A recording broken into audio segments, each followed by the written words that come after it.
Hey everybody, welcome back to Live Between Paychecks Kitchen. I'm doing curry again. Jackie Lydia is still at Lake Jackson. I'm here in my little galley kitchen. Hi, I'm Oz from Living Between Paychecks Kitchen. In case I missed that part, I'm not doing it again. So, we did it before and it was the red curry, and I really like the green stuff, so we're going to try this. It's a different, brand, so it's going to be amazing. Everybody recommended it from the last video, so it's going to be cool. Before we get into it, be sure to like, share, subscribe, do the YouTube stuff, ring the bell in that corner, get notification. We can do these as close to Tuesdays and Fridays as we can. Do these as close to as is what that meant to say. Also, link down to the doodly-doo. We got merchandise. We got spoons, flippers, spatulas, fake hands, pot holders, an apron that I'm not wearing because I'm wearing my LARP jersey. So Pirates of the Storm. Yeah. So let's just get into the food. This is going to be awesome. Alright, so first you're going to need about 12 to 18 ounces of chicken. Now this is not all of it, this is pre-seasoned, so I'm kind of cheating. It's garlic and herb seasoned, which I just got it for super cheap, so I lucked out on that. Make sure it's nice and thawed, and again, we're only going to use part of it. You need to get some of this Blue Elephant green curry, like, it just sounds like a Dr. Seuss thing when you have it. It's like Blue Elephant green curry, yeah. But it still works out. Now I got my blasphemy in a bag, jasmine rice, but this is microwavable. It's 90 seconds, blasphemy in a bag, give it a nice crust, that way you can use it. Decide now. It says to add whatever vegetables. I like putting in my green beans. Again, we're not going to use all this, but the best way to get fresh ones is to get that big bag and use a handful of those. Carrots, now you can get them and shave them and clean them and do all that kind of stuff yourself, or you can just buy them in these pre-shredded things. Work perfectly. So again, we're going to use about half a cup of that at the most. Now I always add half a lime to my curries. My local place always tells me, like, here, add lime to it. It's just something I have. It's optional.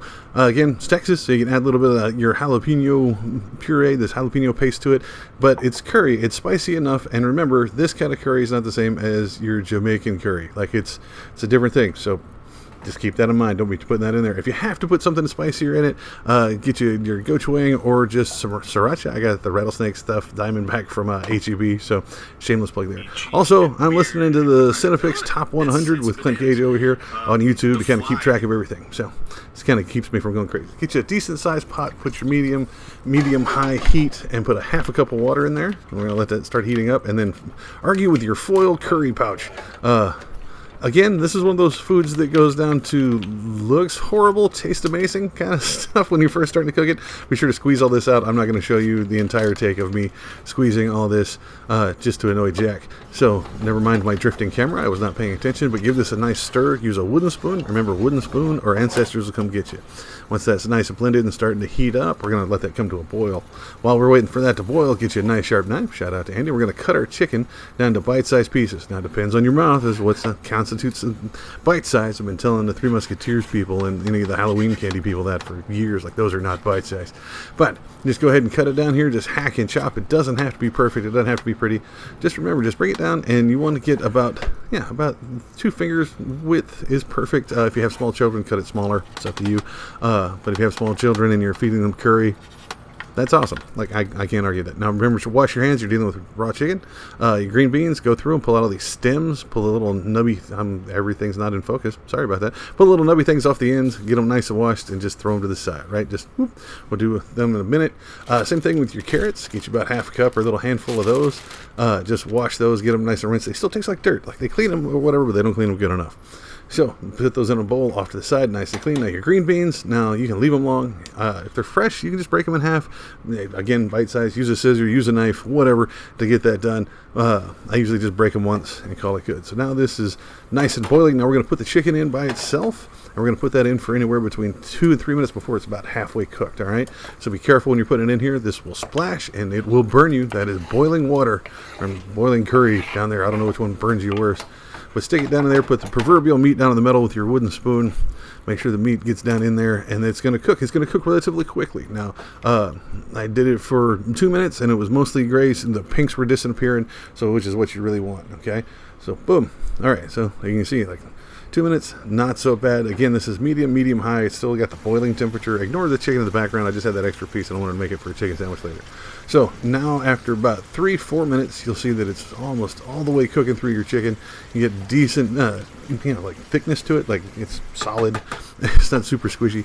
So after 3-4 minutes with the chicken in there, go ahead and add your carrots and your green beans or whatever vegetables you're using. I was thinking about using like a like a mushroom thing, but that's just me. So get this nice and stirred in. Like, again, we're not going to overcook our vegetables. You still want some kind of crunch to your vegetables, but you definitely want them cooked. So get them nice and stirred in here, and then we're going to let them sit. It's going to let that chicken finish cooking. It's going to take anywhere between 4 and 7 minutes, depending on your elevation, fire, and attitude of the chicken, really. So yeah, I was thinking about covering this, but I don't know. But go ahead and throw in your lime as well. Just squeeze half a lime into that bad mama jamma, give it a nice little stir. I was gonna cover it, but I decided against it, so I just let it open and cook for another 4 or 7 minutes. Look, it doesn't look like it's gonna cook down, but this is all still raw stuff.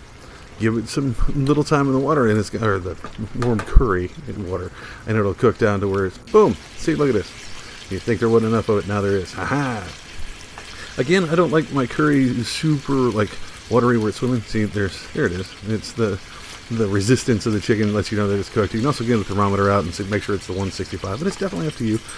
Once all the pink is gone, you're good to go, man. Just kill the heat, or just let it simmer for a while. It's up to you. I think I simmered this one for like 2 minutes while I was just nuking my rice. Like 90 seconds for rice. I'll let it simmer while I'm doing that, but the residual heat will do the same thing. So 90 seconds, ouch.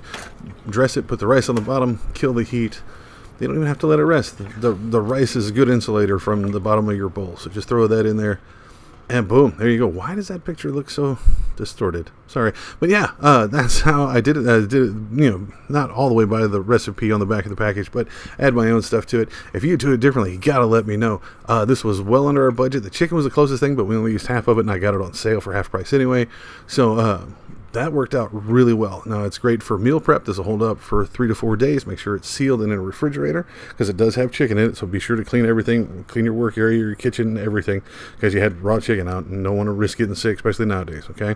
So get that in there. Like I said, under our budget, feeds at least 4 to 5 people once, or me all week. I'm still eating on this 3 days later. So, yeah, you got to try this. And again, while I'm out here, this is a shout out to my dad. I know he watches these when he gets a chance, but he just got moved over to the rehab hospital after getting surgery on his foot. I just want to wish him happy recovery and hope he's feeling better soon and gets back up on his foot and a half, I guess, because, you know, they put a rod in it or something and straightened it out, but it's really cool. So I will catch y'all later. Y'all please be safe, and here, talk to me in the outro here. So holy crap, it worked, and that is so amazing. It's quick. I think the whole thing was done in about 15, maybe 20 minutes at the most, if you count cooking and slicing and everything separately, but I did it kind of at the same time. So really easy, amazing stuff. I really like this.